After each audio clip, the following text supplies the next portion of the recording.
Hello guys! It is time for chapter 13 today.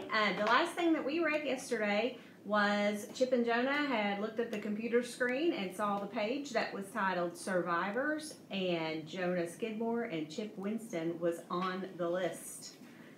Alright, chapter 13. Close it down, Jonah said. Why? Chip asked. Jonah stepped back from the computer far enough away from the words that they were just squiggles. I don't want to know anything else, he said. He felt overwhelmed suddenly, everything catching up with him at once. The strange letters, Mr. Reardon implying he could lose his citizenship and be deported, Catherine claiming she'd seen a ghost, and now this list of witnesses and survivors. With Jonah's name right there in black and white, it made everything else seem like it might be real. Can't we go back to, hey Jonah, you gonna try out for the basketball team? Jonah pleaded, like that's the most important thing. Chip and Catherine were staring at him like he'd completely lost it. Can't we pretend none of this ever happened? Jonah asked. My parents spent 13 years pretending nothing ever happened, Chip said in a hard voice. Jonah appealed to Catherine. You're the one who said I shouldn't do this whole identity search thing, he said. You wanted me just to act normal. Catherine looked from Jonah to Chip and back again. That was before I saw the ghost, she said, or whatever it was. Aren't you curious? Chip asked. Jonah shook his head. No, he said, not at all. He felt like he was still too close to the computer screen. His mind kept trying to turn the vague squiggles back into words and words into ideas. Survivors? I'm on the survivors list. What does that mean? He reminded himself that he didn't care. He bent over and picked up his jacket. Come on, Catherine, let's go home. Catherine didn't move. I used to want to be you, she asked. Excuse me? Jonah asked, almost dropping his jacket in surprise.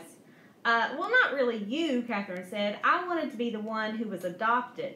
I thought it was so boring to just have Mom and Dad as my real parents and birth parents. I used to pretend that I was adopted and that my other parents were a king and queen, or actors or singers, or something exciting like that. Very nice, Jonah said sarcastically. I'm sure that little fantasy made you very happy. His hand shook as he pulled on his jacket. So why is his hand shaking? Because he's kind of nervous, maybe? He stuffed them into his pockets. My other parents are probably drug dealers, he said. Smugglers, wanted by the FBI. Catherine shook her head. You don't know that, she said. Well, Mr. Reardon does. No matter how hard he tried, Jonah couldn't keep the bitterness out of his voice. No, Catherine was staring at him. I don't think so. You didn't see how Mr. Reardon was looking at you. It was like he was trying to figure you out. Like he doesn't really know who you are either. Thanks a lot, Jonah said. Is that supposed to make me feel better? Catherine put her hand dramatically on Jonah's arm. Wait, she said. I think I just figured something out. Jonah waited. How stupid am I, he thought, that I'm obeying Catherine. Oh, okay. I really think I'm right about this, Catherine said excitedly. See, part of my deal with Mom and Dad to get to go to the FBI with you was that I wasn't allowed to say anything while we were there. They actually thought you could go 3 seconds without talking, Jonah asked. I didn't talk, Catherine said. Jonah considered this. He hadn't noticed at the time, but now that he thought about it, he couldn't remember her saying anything to Mr. Reardon's office. Just gasping. And it's kind of funny, Catherine went on, but when you're not talking, sometimes you notice things more. And I kept thinking that Mr. Reardon was acting weird. No, duh, Jonah said. Catherine ignored him. I kept thinking, why'd he agree to meet with us just to tell us he couldn't tell us anything? And I think, she dropped her voice low, conspiracially, I think it was because he wanted to find out what Mom and Dad already knew. You mean he thought your family knew something that the FBI didn't? Chip asked. He spun around from the computer screen and was staring up at Catherine as if she had all the answers. Maybe, Catherine said, back to her normal voice. Or he was afraid that we already knew something on top of that secret information he didn't want anyone to know. Didn't you notice how it was almost like he was trying to get Mom and Dad mad? You know how when people are mad, sometimes they say things they don't mean? They reveal too much? That's what Mr. Reardon wanted Mom and Dad to do.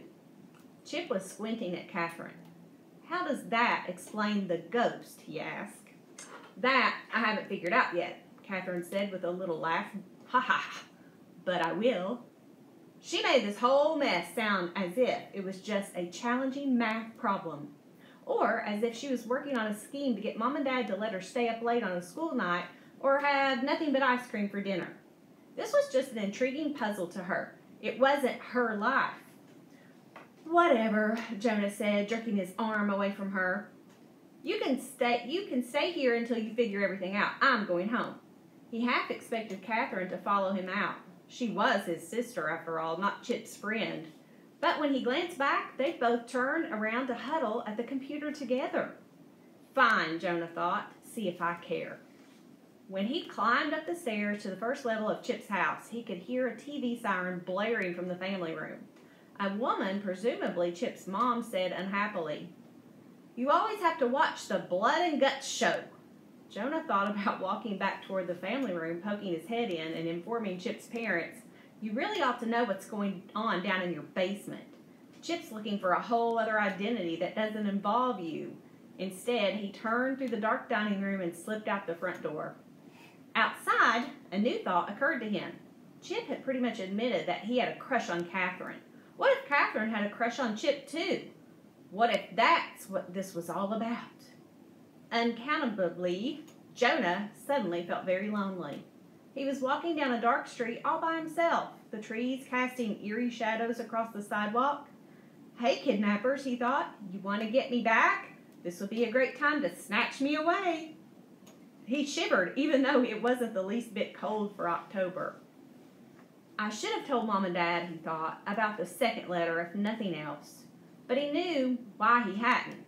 They would have made a federal case out of it, getting upset, calling the cops. Jonah didn't want that. Like Catherine, he wanted Mom and Dad to stay normal, and now he really couldn't tell them, not when they were already so freaked out by the meeting with Mr. Reardon. It would be cruel to spring this on them, too. The street curved slightly, and there was a break in the trees, so he had a full view of his own house.